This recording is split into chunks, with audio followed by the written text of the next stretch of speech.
मान्य सदस्यहरू, अब खर्च कटौती प्रस्तावका प्रस्तावक मान्य श्री मिनेन्द्र प्रसाद रिजाललाई आफ्नो खर्च कटौतीको प्रस्ताव प्रस्तुत गर्दै आजको लागि निर्धारित विनियोजित शीर्षकहरूमाथिको छलफलमा समेत भाग लिन समय दिन्छु। समय 5 मिनेट। सम्माननीय सभामुख महोदय, सरकारको राजस्व उठाउन सक्ने क्षमता र योजना छैन, पुँजीगत खर्च गर्न सक्ने प्रभावकारी रूपमा क्षमता छैन र यसपालि त त्यो गर्ने क्षमता मात्रै नभएको मात्रै होइन, इमान्दारिताको पनि लक्षण देखिएन, विश्वसनीय आधार भएन। त्यसैले अर्थ मन्त्रालयको चालु खर्च 25 अर्बबाट घटाएर पोहोर साल झैँ नै 8 अर्बमा राखियोस् भन्ने खर्च कटौतीको प्रस्ताव पेश गर्न चाहन्छु। यसका लागि आधारहरू प्रस्तुत गर्न चाहन्छु। हाम्रो अर्थतन्त्र जसरी अब कोरोनाको सङ्क्रमणमा फस्दै जाँदैछ, अप्रिलको सुरुमा 1500 देखि 10,000 मानिसहरूलाई सङ्क्रमण हुन्छ भन्ने थियो। आजको स्थिति 3,000 काटिसकेका छ। 10,000 को सीमाभन्दा पनि माथि जाला हामी सबैको चिन्ताको विषय छ। बोर्डरमा ठुलो सङ्ख्यामा मानिसहरू आउनुभएको छ। उहाँहरूमध्ये एउटा पनि सङ्क्रमित भयो भने पुरै घरलाई, पुरै तथाकथित क्वारेन्टिनमा बस्ने सबैलाई त्यो सर्ने अवस्था छ। त्यो सङ्क्रमण बोकेर गाउँमा घरमा गएदेखि त्यसपछि सारा गाउँमा बिरामी मान्छेहरू, वृद्ध मानिसहरू, अशक्तहरू, रोगीहरू, दीर्घरोगीहरूमा फैलिन थाल्यो भने यसको सीमा र कसरी पनि कल्पना गर्न सक्दैन। त्यो सीमा कल्पना गर्न नसक्ने सीमामा पुग्दा कसरी समाजले त्यसलाई बेहोर्छ, अस्पताल स्वास्थ्य उपचारको व्यवस्था कसरी गर्न सकिन्छ, आज सबैको चिन्ताको विषय छ। त्यति सँगसँगै अर्थतन्त्र कति गहिरिएर अप्ठ्यारोमा पर्छ त्यसको पनि कल्पना गर्न सक्ने आज स्थिति छैन। त्यसैले हामीले सुरुमै भन्यौँ कि अहिले बेला भएको छैन बजेटका सानसाना कुरासम्म छलफल गर्ने, मोटो रूपमा ल्याउँ, सङ्कल्प प्रस्ताव पारित गरौँ, दृढ अठोटका साथ पूरक अनुमान पछि ल्याउनुपर्छ भने मान्नु भएन अर्थमन्त्री, मानेन सरकार। तर कठिनाइ छन्, प्रश्न छ। योपालि यो सबै चिज देख्दा के लाग्छ भन्दाखेरि सरकारले भने झैँ सङ्कुचित, शिथिल मात्रै होइन, अर्थतन्त्र सङ्कुचित हुँदैछ। योपालि पोजिटिभ ग्रोथ रेट हुन सक्ने कुनै पनि सम्भावना देखिन्न। त्यसमाथि कुल ग्राहस्थ उत्पादन बढेन अनि बाहिरबाट आउने विप्रेसन आम्दानीमा 20% कम आउँछ भन्ने देखेपछि खर्चयोग्य आम्दानी झन्डै 5% घट्ला, अझ त्योभन्दा बढीले घट्ला, चिन्ता त्यो छ। त्यस्तो अवस्थामा सरकारले असार मसान्तसम्मको राजस्व पनि अनुमान गर्न सकेका छैन। त्यसैले हरेक शीर्षकमा सरकार भन्छ 26% घट्छ भनेर। यसका अस्तिको बजेटमा लेखा भन्दा यसकारण कि अनुमान गर्ने आधार छैन। असार मसान्तसम्म के हुन्छ अनुमान गर्न नसक्ने अर्थ मन्त्रालयले अर्को वर्षको बजेट प्रस्तुत गरेको छ। 83 पेजको बजेट, त्यसमा छलफल गर्नु निरर्थक हो, निरर्थक छ र अहिले पनि त्यसलाई ध्यानमा राखेर हामीले अगाडिका दिनमा काम गर्नुपर्छ भन्ने हो। अस्ति 22 गतेको सरकारको सम्पूर्ण आम्दानी जोड्दा 686 अर्ब छ, खर्च 831 अर्ब छ। 2 दिन अगाडि 145 अर्ब बढी खर्च भइसकेको छ आम्दानी भन्दा। त्यसमा पनि अर्को 45 अर्ब अन्य राजस्वलाई जोड्ने भने सरकारको आम्दानी भन्दा 190 अर्ब खर्च बढी भइसकेको छ। आउने दिन अझ कठिनाइपूर्ण छ, आउने दिन अझ कठिनाइपूर्ण छ। अब सङ्क्रमणसँग लड्नलाई गरिने खर्च तत्कालै 1-1.5 महिनाभित्र 10-12 अर्बभन्दा घटीको खर्च हुने स्थिति छैन। सरकार आफैले पनि भन्छ स्वास्थ्य मन्त्रालयले बढाएको बजेटको आधीभन्दा बढी भाग त कोरोनासँग सुरुमा 2-3 महिनामा लड्दाखेरि नै सकिने हुन्छ। अब पैसा कसरी पुर्याउँछ? हिजो सरकार बन्दाखेरि ढुकुटी रित्तो छ भने सरकार आज ढुकुटी के बनाएको छु आफूले आफ्नो अनुहार ऐनामा हेरे हुन्छ। अब त्यसैले चिन्ता छ सरकारसँग। योपालि बढाएको चालु खर्चमा पुनरुत्थान, राहत र सहुलियत भनेर अन्य सामाजिक सुरक्षा 17 अर्ब बढाएको छ। कसरी खर्च गर्छ सरकारले विश्वास छैन, ठिक छ खर्च गर्छ भन्ने। योपालि बढेकोमा जसरी सरकारले अर्थ मन्त्रालयको विविधमा 30 अर्ब र ऋण लगानीमा 36 अर्ब, ती पैसा जम्मा बढेको 67 अर्ब र जम्मा खर्च मूलत कहाँ हुन्छ भन्दा उत्पादन, बिजुलीको उत्पादन, बिजुलीको प्रसारणका लागि, मेलाम्ची योजना पुरा गर्नका लागि, पोखरा विमानस्थल पुरा गर्नका लागि, यी सबै राष्ट्रिय गौरवका आयोजना हुन्। यी राष्ट्रिय गौरवका आयोजना पुरा गर्न सक्ने सरकारको क्षमता छैन। सुरुदेखि नै प्रमाणित भएको छ सरकारलाई काम गरेकोबाट हेरि यो वर्ष के भयो राष्ट्रिय गौरवका आयोजना, त्यसबाट पनि स्पष्ट छ। सरकारले सामाजिक सुरक्षाको नाममा झन्डै कदाखेरि 127 अर्ब खर्च गर्ने सेवानिवृत्तिको सुविधा यसै पालिदेखि 38 अर्ब बढ्दैछ। भइपरि खर्च अर्को 10 अरब बढ्छ। यसरी सबै खर्चहरू गर्न सक्ने क्षमता इमान्दारिता सरकारमा छैन। इमान्दारिता छैन भन्ने प्रमाण सरकारले बिजुलीमा चल्ने गाडीहरूलाई एक दिन अगाडि जसरी आफ्नो के अरे भन्सार नउठाइकन छोड्यो, त्यसबाट कमाउने बाटोमा लाग्यो, त्यसबाट पनि सरकारको इमान्दारितामा प्रश्न उठेको छ। क्षमताको मात्रै कुरा होइन सभामुख महोदय, इमान्दारिताको कुरा हो। अहिले जनता कोरोनाबाट कसरी उम्कने भन्नेमा छ। बाहिर बसेका नेपालीहरू कसरी देशमा पुग्ने भन्ने चिन्तामा हुनुहुन्छ, अनि सरकारमा बसेकाहरू कसरी कार्पेटको व्यवस्था गर्ने भनेर मस्त छन्। कार्पेटको व्यवस्था गर्दैछ सरकार, अनि सरकारमा सत्तारूढ दलका अरू मानिसहरू सत्ताको बाँसुरी, सत्ता सम्भावनाको बाँसुरी कुन धुनमा बजायो भने राम्रोसँग बज्छ भनेर प्रयत्न गरिरहेछन्। योभन्दा हास्यास्पद केही हुन्न। नेपाली जनताको दुःखमा अझ नुन नछर्किनु छ घाउमा। सँगै भनौँ, अहिले पनि भन्छौँ, सँगै बसौँ, काम गरौँ। जनताका प्रतिको जिम्मेवारी हो। यो जिम्मेवारी पुरा गर्नलाई एक ठाउँमा उभिनुपर्छ। राष्ट्रिय अठोट आवश्यक छ। त्यो राष्ट्रिय अठोट तपाईँहरूसँग छैन। त्यो इमान्दारिता देखाउने आधार पनि बनाउन सक्नु भएन। लज्जाजनक स्थिति छ। फेरि पनि अनुरोध गर्छु, देश सबैको साझा हो, मिलेर काम गरौँ। यी सङ्कटबाट तपाईँहरूले पार ल्याउनुहुन्न। यति भनेर आफ्नो कुरा टुङ्ग्याउँछु। धन्यवाद। सर्वप्रथम माननीय श्री गोकर्णराज विष्ट।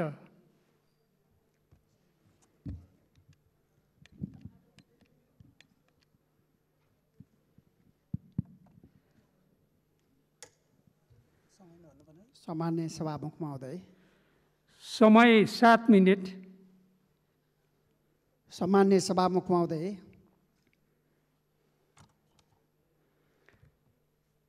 खान नपाउने विपन्न परिवारलाई काम गरेर खान पाउने अवसरको रूपमा, सामाजिक न्यायको रूपमा विगत 2 वर्षदेखि सञ्चालित प्रधानमन्त्री रोजगार कार्यक्रम आर्थिक वर्ष 77-78 को लागि यसपछि मान्य श्री सीतादेवी यादव कम्तीमा 100 दिन रोजगारी दिने हिसाबले 2 लाख व्यक्तिलाई रोजगारी दिने गरी बजेट विनियोजन भएको छ। विभिन्न मन्त्रालयका विभिन्न शीर्षकहरू अन्तर्गत थप केही लाख रोजगारी सिर्जना गर्ने गरी बजेटले व्यवस्था गरेको छ। रोजगारी यो वर्ष तुलनात्मक हिसाबले अलि ज्यादा प्राथमिकतामा परेको छ, यसकारण यो ज्यादै सकारात्मक छ। तर केन्द्र, प्रदेश र स्थानीय तह विभिन्न मन्त्रालयहरूको बीचमा प्रभावकारी समन्वय हुन सकेन भने अपेक्षाकृत परिणाम आउन सक्दैन। यसतर्फ सरकारले गम्भीरता साथ ध्यान दिन जरुरी छ। कामको संसारमा देखा परेका नयाँ चुनौतीहरू, प्रवृत्तिको विकास सँगसँगै काम गरिरहेको जनशक्तिलाई सामूहिक बनाउनको लागि दक्ष, थप दक्ष र पुनर्दक्ष बनाउने सन्दर्भमा यदि हामीले गम्भीरता साथ सोच बनाउन सकेनौँ भने काम गरिरहेको जनशक्ति रोजगारीबाट बाहिरिने एकातिर खतरा छ, अर्कोतिर हरेक वर्ष श्रम बजारमा आउने नयाँ जनशक्तिले काम नपाउँदा देखा पर्ने बेरोजगारीको अवस्था त भयावह छँदैछ। श्रम बजारको माग र आपूर्ति जनशक्तिको बीचमा, काम र जनशक्तिको बीचमा तारतम्यता हुन नसक्दा हुने बेरोजगारीको अवस्था पनि त्यत्तिकै गम्भीर बनिरहेको छ। यस्तो अवस्थामा सरकारले सिपयुक्त जनशक्ति उत्पादनको लागि बजेट त विनियोजन गरेको छ, तर त्यसलाई समन्वय गरेर आजको सन्दर्भमा देशभित्र र बाहिर प्रतिस्पर्धा गर्न सक्ने गरी जनशक्ति उत्पादनमा सरकारले गम्भीरता साथ ध्यान दिन जरुरी छ। एकातिर रोजगारी स्वयंमा चुनौतीको विषय त छँदै थियो, तर त्यसमा पनि कोभिड-19 को प्रभावले विश्वव्यापी रूपमा रोजगारीमा ठुलो चुनौती देखा परेको छ, ठुलो सङ्कट देखा परेको छ। विश्व श्रम सङ्गठनले यही 2020 मे 27 मा कामको संसारमा देखा पर्ने चुनौतीको सन्दर्भमा एउटा विश्लेषणलाई 4थो संस्करणको रूपमा सार्वजनिक गरेको छ। त्यसले भनेको छ कि यति बेला 30 करोड 50 लाख जनशक्ति कामबाट सम्पूर्ण हिसाबले बाहिरिएको छ। सन् 2020 को मध्यसम्म अर्थात् यही आउँदो असारसम्म यो अवस्था अझ गम्भीर र भयावह बन्ने देखिएको छ। यसै गरी नेपालको सन्दर्भमा पनि एउटा अनुमान गरिएको छ कि 16 लाखदेखि 20 लाखसम्म रोजगारीबाट व्यक्तिहरू बाहिरिने खतरालाई अनुमान गरिएको छ।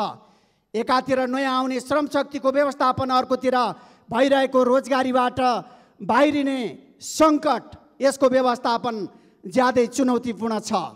यसकारण यो चुनौतीको गम्भीरतालाई अझ उचाइबाट सम्बोधन गर्ने गरी कसरी देशमा रोजगारी सिर्जना गर्न सकिन्छ, यो सवालमा अझ गम्भीरता साथ ध्यान दिन जरुरी छ। कृषि उत्पादनमा रोजगारीका पर्याप्त सम्भावनाहरू छन्। कृषि उत्पादनमा कसरी देशलाई आत्मनिर्भर बनाउने, कसरी औद्योगिक उत्पादनमा रोजगारी सिर्जनाको हिसाबले औद्योगिक उत्पादनलाई प्राथमिकता दिने, परम्परादेखि चलिआएको वैदेशिक उत्पादित वस्तुको खपत गर्ने बजारमा परिणत भएको हाम्रो देशलाई कसरी तुलनात्मक हिसाबले उत्पादनमा आत्मनिर्भर बनाउने भन्ने सन्दर्भमा हामीले अझ धेरै जोड दिनु जरुरी छ। सभामुख महोदय, यदि हामीले हाम्रो देशको उत्पादनलाई प्रोत्साहित गर्न सकेनौँ, उत्पादनलाई संरक्षण दिन सकेनौँ भने न देशको राष्ट्रिय अर्थतन्त्रलाई तुलनात्मक हिसाबले आत्मनिर्भर बनाउन सकिन्छ, न रोजगारीका अवसरहरू सिर्जनाको कुनै सम्भावना रहन्छ। यसकारण यो तर्फ गम्भीरता साथ अझ हामी काम गर्न जरुरी छ, परिणाममूलक ढङ्गले काम गर्न जरुरी छ। यसै गरी सभामुख महोदय, आज दुनियाँका धेरै विकसित देशहरूले जुन प्रकारले आर्थिक समृद्धि प्राप्त गरेका छन्, जनसाङ्ख्यिक लाभको पर्याप्त सदुपयोग गरेका छन्, तर आज दुर्भाग्यवश भन्न चाहन्छु 1992देखि हामी जनसाङ्ख्यिक लाभको अवस्थामा प्रवेश गऱ्यौँ, तर करिब करिब झन्डै 28 वर्ष हामीले यत्तिकै व्यतीत गऱ्यौँ। अब जनसाङ्ख्यिक लाभ प्राप्त गर्ने अवधि हामीसँग मात्रै 34 वर्ष बाँकी छ।